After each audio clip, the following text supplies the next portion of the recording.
to good use in service of our peoples and in service of the larger common good. We have cultures of inveterate entrepreneurship, extraordinary startup ecosystems. Our leading firms are looking to make investments in both directions, American firms in India, Indian firms in America. And because of this, the United States and India are poised to lead in the clean energy transformation, to shore up and diversify global semiconductor supply chains and other critical goods, to lead the revolutions in artificial intelligence, in advanced computing, in biotechnology, and quantum. And if we get this right, what we will be able to deliver is not merely more growth and strength for the United States and India, but genuine solutions to the significant problems afflicting all of humanity. And I don't say that as some kind of high-minded, long-term goal. I mean it as an immediate, urgent enterprise that we have to be embarked upon and against which we can deliver on a very rapid basis. But it's a big challenge, so no pressure. There's, it's going to be just, a walk in the park for us. So with that, I really look forward to hearing from all of you about what we can do from our positions in government, in partnership with you, to empower, elevate, and, like I said, remove those barriers that are making your lives more difficult and fulfilling the ambitions that you all have to work together. And I'd ask that you be candid. Tell us what the biggest opportunities are. Tell us what the biggest obstacles are. And tell us the kind of direction and resources and effort you need from the governments at the leader level to be able to deliver on the promise of the partnership. Because if I can leave you with one message, it's that the whole thrust and purpose of ISET is about empowering and elevating the work of all of you, and it is about trying to get us out of the way to the maximum extent possible. And to the extent we are engaged, it is in service of reinforcing and supporting what is fundamentally an effort to be led by our innovators, our entrepreneurs, our educators, our students, and our peoples. That's the spirit that brought me to India today. That's the spirit that Ambassador Garcetti and our entire embassy team and our delegation here brings with us to the work that we are doing. And we are very grateful to you, and I'm especially grateful to Mr. Doval for the opportunity that we have had to put this together and to carry this forward. And I'm very much looking forward to engaging with all of you today. So thank you very much.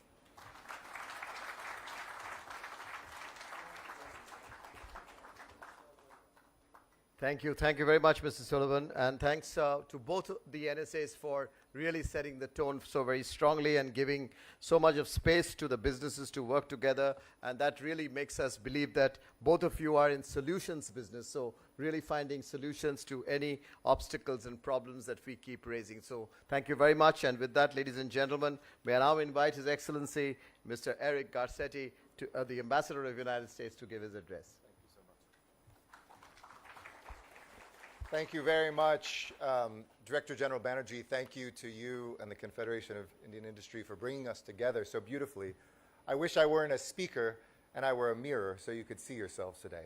We get the best view up here of really the potential, of the strength, of the diversity, and the brilliance that's reflected in this room today. But it is also reflected on this stage with a great organization that's brought us together and two national security advisors who maybe are unmatched in the world. I had the joy of seeing the brilliance of Jake Sullivan when Joe Biden was formulating a vision to lead America forward and to have our impact on the world once again be seen as a force for good. I saw the way he connects the domestic and the international, and we've been so lucky to have his mind be 50% of this brilliance today. And Ajit Doval, a village boy from Uttarakhand who now has not become only a national treasure but an international treasure, who has had the same vision to come together and say, what can we do to change the course of this century, to quote National Security Advisor Sullivan, to take us forward. We're not just here to do small things.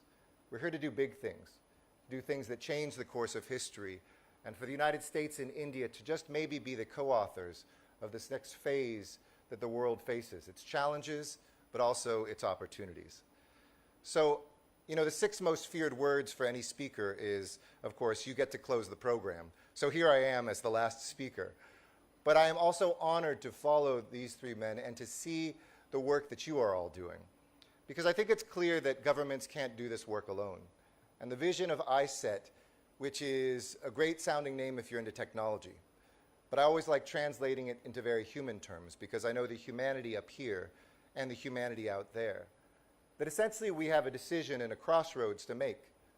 Will we have technology that connects people, technology that protects people, technology that can help heal people? Because at the end of the day, that's really what technology is about.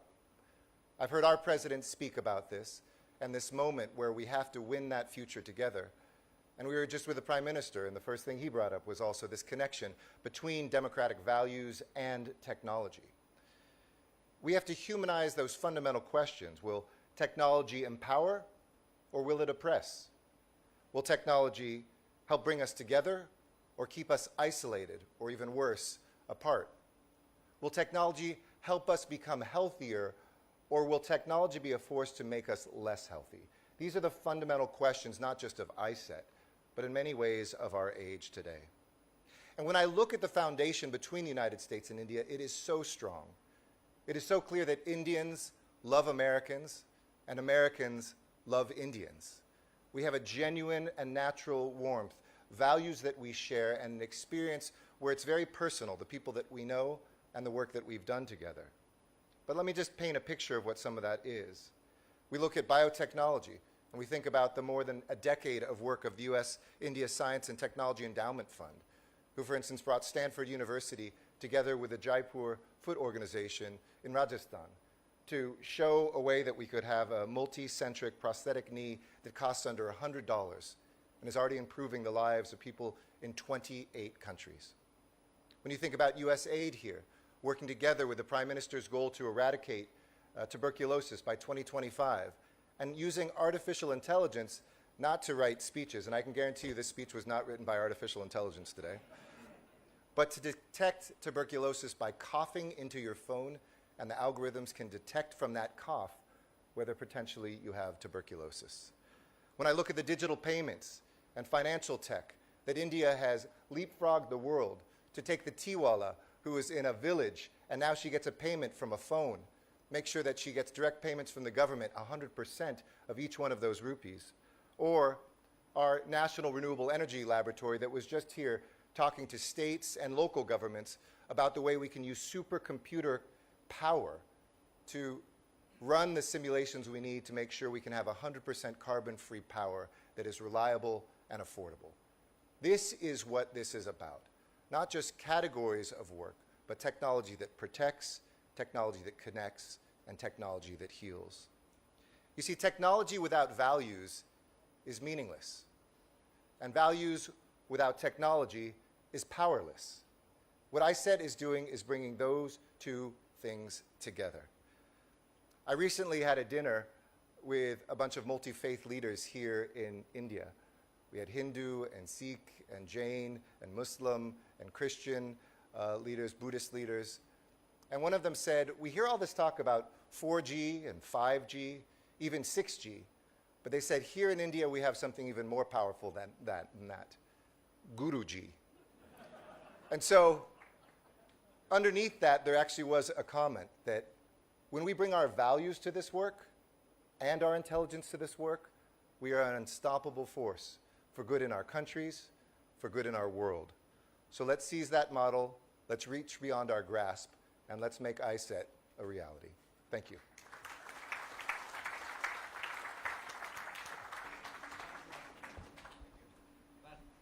Thank you. Thank you. Thank you very much, Ambassador. Thanks for that, those excellent words. And really, we look forward to working and engaging with you very deeply from the Indian industry. Thank you. Ladies and gentlemen, that sets us for some comments from the floor. We have had very strong, enthusiastic participation, as I mentioned, in the afternoon. But you know, now the trick now is there is a time limit set for each speaker, and that's 2 minutes. And you will see the clocks ticking on the screen as you speak. But we'll try and cover all the 7 sectors that we talked about, and we have some of the best minds over here present to really capture those thoughts in the next few minutes. So I will come to each one of you. There is a table mic, so please use that, and please look at the clock as you speak So I'll start with Ambassador Arun Singh, our former ambassador to the US, and for you to cover the ISET in general. You just tap it, it's working. Yeah, hopefully, no, is it? Mic up there, please. Shalinder, why don't we give that mic? Yeah. Thank you. I want to begin by congratulating the two national security advisors for bringing the cooperation on ISET to this level. I think starting from initial conversations in 2021 to the President Prime Minister joint statement, your meeting in January, it has now really become the organizing framework for cooperation between India and the US. So we've certainly come a long way. Now, based on my experience, earlier work, and some work related also to potential for cooperation in ISET, I just wanted to submit for your consideration 4 or 5 thoughts. One, I urge continued high-level attention to this area, because so that it moves from the initial initiative, initial exploration, to a habit of cooperation. In the past, some initiatives have floundered when high-level attention has not been there. And now with both the countries going into an election cycle, that becomes very, very important. Second, I would urge bringing to the table some funding mechanism. We've had experience of joint funds. There is the Partnership for Clean Energy Research, Partnership for Clean Energy Development, the Nehru Fulbright Scholarship, the India-US Science and Technology Endowment Fund, where there has been a joint fund for bidding jointly by a US and Indian entity for funding on that. So if something similar could be done for ISET, that may be one way of incentivizing cooperation. Third, I think there's been a lot of talk already in the various groups about principles of cooperation, what are some of the ideas where cooperation could take place. But if you could consider tasking them now to develop a specific plan of work, so that there are specific areas of cooperation that they could look at. From the various conversations, it's also clear that in all the areas, there's tremendous shortage of human capital and talent.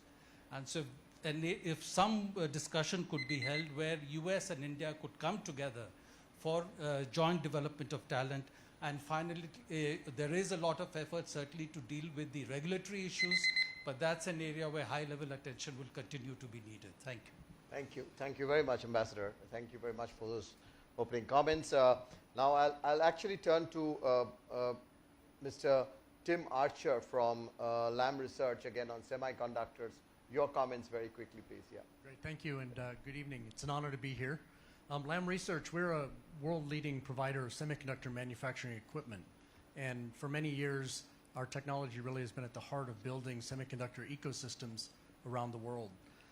We're especially proud of our 20-year relationship here in India, and we just recently opened a new Center for Engineering in Bengaluru just last year. You're going to hear a lot about skilled workforce development, and I think that we're in an inflection point for our industry.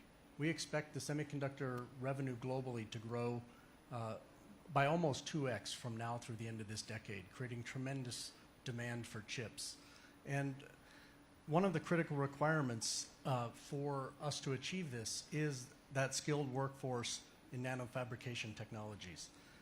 It's simply impractical and actually quite unaffordable, however, to build that workforce at the scale and speed we need by building physical labs and infrastructure in each region around the world where we want to build this resilient semiconductor supply chain.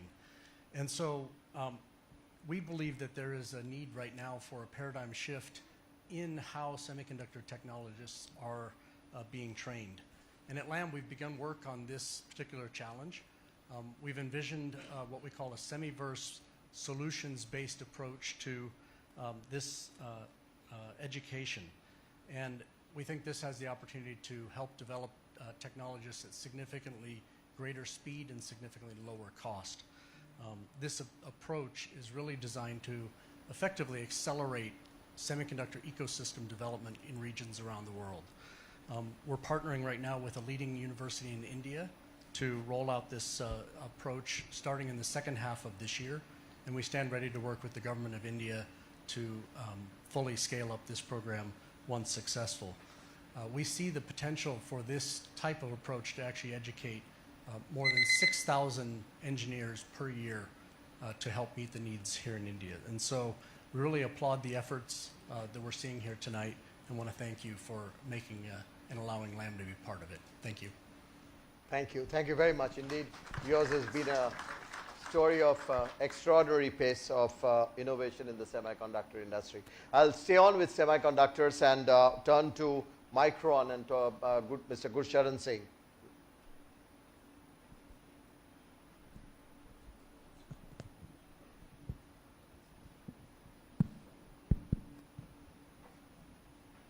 I'm grateful for this wonderful opportunity to represent Micron today. Micron is one of the world's largest semiconductors manufacturer. We understand that tremendous efforts are made by MITI and ISM being the single point of contact to attract semiconductors investment in India. However, there is still much to be done, and I want to emphasize the following 3 high-level opportunities from my global manufacturing point of view. Number 1, the most important, as the saying goes, it takes village to raise a child. Similarly, it will take a fully equipped ecosystem cluster to enable semiconductors manufacturing, where multiple companies can coexist and thrive by leveraging shared resources, talent, vendors, supply chain, labs, and other essential components of the ecosystem. Number 2, the tax regime in India must align with global OSAT and manufacturing practices to ignite a transformative business environment for the semiconductor industry. And third, the unexpected surprises must be avoided that can undermine investor confidence. It's highlighted by the industry that surprises such as recent Section 65A in the finance bill, which will require tax payments before goods can be brought into the country, into the bonded warehouses. Such surprises hinder the development of the semiconductors industry. The cloud of uncertainty must be cleared, and clarity is awaited to have exemptions for the semiconductors. So in closing, to enable a resilient semiconductors supply chain and to make extraordinary things happen, it is must to have a solid ecosystem cluster supported by all government agencies collaboratively. Thank you very much. Thank you. Thank you. I'll now turn to someone who started as a startup and today become one of the very, very well-known companies on materials. And Dr. Raja, yourself, you have actually done a lot of work in the field of metal deposition. Dr. Raja is the president of the Semiconductor Product Group of the Applied Materials. Thank you. So Applied Materials has been operating here for more than 20 years. And during the time, we have grown every year, both in size and scope. And today, we have more than 7,500 people working across 6 different sites. And we also have many collaborations with multiple academic institutes. So we have built an extensive set of science and engineering capabilities for innovations and product commercialization for semiconductor equipment in India. Last year during Semicon India, we also announced substantial investment towards setting up a new development center, and we are executing on it. So today, we have a vision of how we can build on our success in India and create an opportunity for India to play even more important role in rapidly growing global semiconductor ecosystem. Our vision is to bring together our strong base of engineering talent, our leading global and domestic suppliers, and top Indian universities in one location with a common goal of accelerating innovation and commercialization of new technologies for semiconductor equipments. And here, the best of global talent will connect their capabilities, work together real time under one roof, and solve the biggest challenges ahead of us. We believe that this new collaboration model could serve as a catalyst for training and development of future semiconductor talent, leading to many new jobs in engineering and manufacturing as companies build local operations. Applied is a strong partner in ISET's vision to build semiconductor supply chain and manufacturing capabilities. We really look forward to have a great partnership between India and United States, and we want to be a big part of it. Thank you. Thank you. Thank you very much.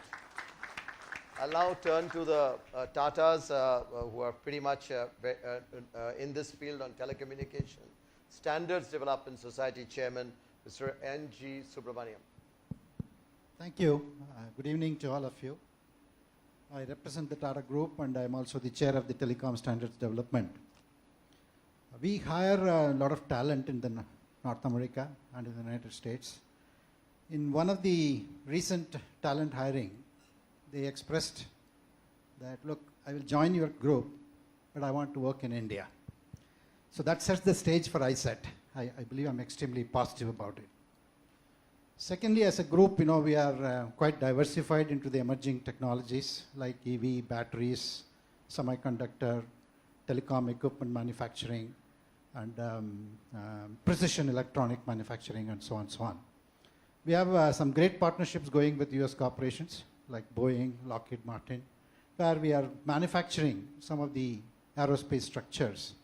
But what I want to call out is our partnership with Airbus, where really, we are manufacturing the C-295 end-to-end localized manufacturing for the military aircraft. So there's a great potential for us to build on the cooperation that we have with the US corporations and build a great aerospace and manufacturing industry in India. From a telecom perspective, I think, the industry under the aegis of the government of India, we have formed a group called Bharat 6G Alliance. And there are some discussions going on with the Next G Alliance. Clearly, their focus is on really looking at how do we build intelligent, programmable, next generation radios, modems, processors, AI chips that are required. And I'm quite excited that such a partnership will benefit both our countries. And the initial discussions have revealed there's a great commonality of purpose between these two organizations in these two countries. There's a greater alignment that we are looking at for the various working groups and expert committees between the Bharat 6G Alliance and the Next G Alliance. I look forward to progressing these conversations further. Thank you. Thank you. Thank you. Thank you very much. And now next move to Mr. Jitendra Chadha from the Global Foundries. Jitendra? Hello. Good evening, everyone, and it's a pleasure to be part of this gathering. I head Global Foundries in India. Global Foundries is a leading semiconductor manufacturing company with truly a global presence or global footprint with our factories in US, Europe, and in Singapore. Also, we are growing very fast in India, and we are the largest pure play foundry player in the country today. Three things I would talk to, which come to my mind right now. I think talent, people have spoken about. I think between the two countries, we need to have a very seamless talent development corridor and talent movement corridor that we need to develop around all the emerging and the critical technologies that we are talking about. And I'm not restricting this just to the semiconductor space, not only to design or manufacturing of semiconductors or packaging, but it can be for some of the other sessions that we today talked about. So first one is the creating that corridor where the seamless development of skills and the movement can happen. The second is how do we develop or use India's capability that the supply chain for the manufacturing in the semiconductor can be used. This is all about the materials, the chemicals, the gases that we have available, but not at the grade that the semiconductor industry in US requires. So this is something we need to develop, and I think the collaboration between US and India is very, very important. It won't happen just by companies. I think the governments have to play the role. And the last one I would say, I think India has an ambition for a semiconductor manufacturing country to become a semiconductor manufacturing country. And the companies like Global Foundries and the countries like US can help provide the technology partnership for that vision to realize in the future. So those would be the three things I would suggest we look about. And all of them will provide the competitiveness, the strategic advantage, and also de-risking it from the country we know that we are talking about. Thank you very much. Thank you very much. Thank you very much, Mr. Chadha. Now on the telecom side, Geo Platforms Limited, Mr. Kiran Thomas. Thank you and good evening. I represent Reliance Industries, one of India's largest private sector companies. And through our history, we have had a proven track record of using cutting edge technologies for the benefit of over 1 billion common Indians. And we are on a daily basis energized by the opportunities to solve some of humanity's largest problems here in India. And not just that, but to offer those to the benefit of a global market. So today, I want to talk about next-gen telecom, which is an area where we see ourselves significantly capable of contributing to the US-India technology partnership. You may know that Reliance Jio operates one of the world's largest and most advanced mobile networks here in India. And as we speak, our network today supports over 440 million subscribers, of which nearly 50 million are 5G subscribers, and this number is growing on a daily basis. In our 5G deployment, for a change, we have used our own indigenously developed 5G core and Open RAN radio solutions.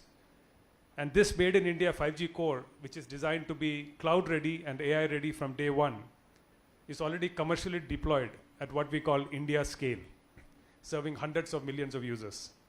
So this is not a laboratory or a trial technology, but a proven one, working seamlessly with our own radio solutions, the Open RAN solutions, and also multiple other vendors' RAN solutions in one of the largest global networks. So with a track record of successful deployment and demonstrated performance in India, we are now excited to collaborate with US operators and other industry partners to conduct trials and to deliver our solutions to the United States. We are keen to demonstrate the reliability, security, and scalability of our 5G and Open RAN solutions, while also highlighting their flexibility, interoperability, and most importantly, cost effectiveness. So we stand ready to contribute our expertise, our resources, and our innovation capacity to strengthen the US-India technology partnership, and we look forward to many fruitful discussions and collaborations in the very near future. Thank you.